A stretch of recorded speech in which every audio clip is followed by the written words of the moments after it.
നാട്ടിലെ കോർപ്പറേറ്റ് വൽക്കരണം. ഇതിനിടയിൽ മാധ്യമങ്ങൾ അതിന്റെ ധർമ്മങ്ങൾ ഉപേക്ഷിച്ചു തുടങ്ങിയിരുന്നു.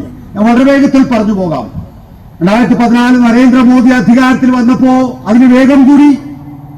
അങ്ങനെ ഉദാരവൽക്കരണം എന്ന് പറയുന്ന രീതിയിൽ എല്ലാ കോർപ്പറേറ്റുകൾക്കും ഒരേപോലുള്ള അവകാശങ്ങൾ നരേന്ദ്രമോദിയുടെ ഭരണാധികാര കാലഘട്ടത്തിൽ ഉണ്ടായിട്ടില്ല.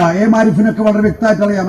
അദ്ദേഹം അത് നേരിട്ട് നോക്കിക്കണ്ടിട്ടുള്ള ആളാണ്. കഴിഞ്ഞ ലോക്സഭയില് ചങ്ങാത്ത മുതലാളിത്താണ്.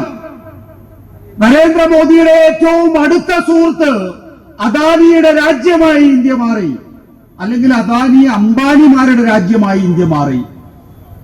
പിന്നീട് ഇങ്ങോട്ട് നമ്മൾ കണ്ടതാണ് കഴിഞ്ഞ 10 വർഷക്കാലം അദാനിക്കും അംബാനിക്കും അവരുടെ വ്യവസായ സംരംഭങ്ങൾ സംരക്ഷിക്കുന്നതിന് മാധ്യമങ്ങളുടെ സേവനം വേണം എന്നുള്ള നിലയിലല്ല അവര് മാധ്യമങ്ങളെ കൊണ്ടുപോയത്.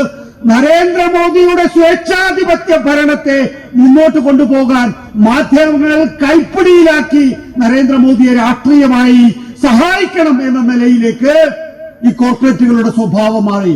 കോർപ്പറേറ്റ് കോൺഗ്ലോമറേറ്റിന്റെ ഭാഗമായിരുന്നവർ പിന്നീട് കങ്കാണിമാരായി മാറി.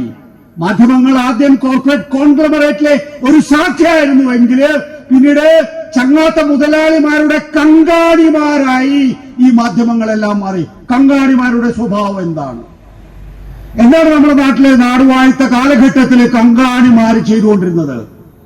കങ്കാണിമാര് തന്റെ മുതലാളിയെ ബഹുമാനിക്കാൻ പഠിപ്പിക്കുക, തന്റെ മുതലാളിയെ ശത്രുതാപരമായി കരുതുന്നവരെ നേരിടുക, തന്റെ മുതലാളിക്ക് വേണ്ടി സർക്കാരുകളുമായി ഭരണാധികാരികളുമായി വിലപേശുക. ഇന്ന് മാധ്യമങ്ങൾ ചെയ്യുന്ന പ്രക്രിയ അതാണ്. 2024 ലോക്സഭാ തെരഞ്ഞെടുപ്പിൽ നമ്മൾ വളരെ വ്യക്തമായി ഇത് കണ്ടതാണ്.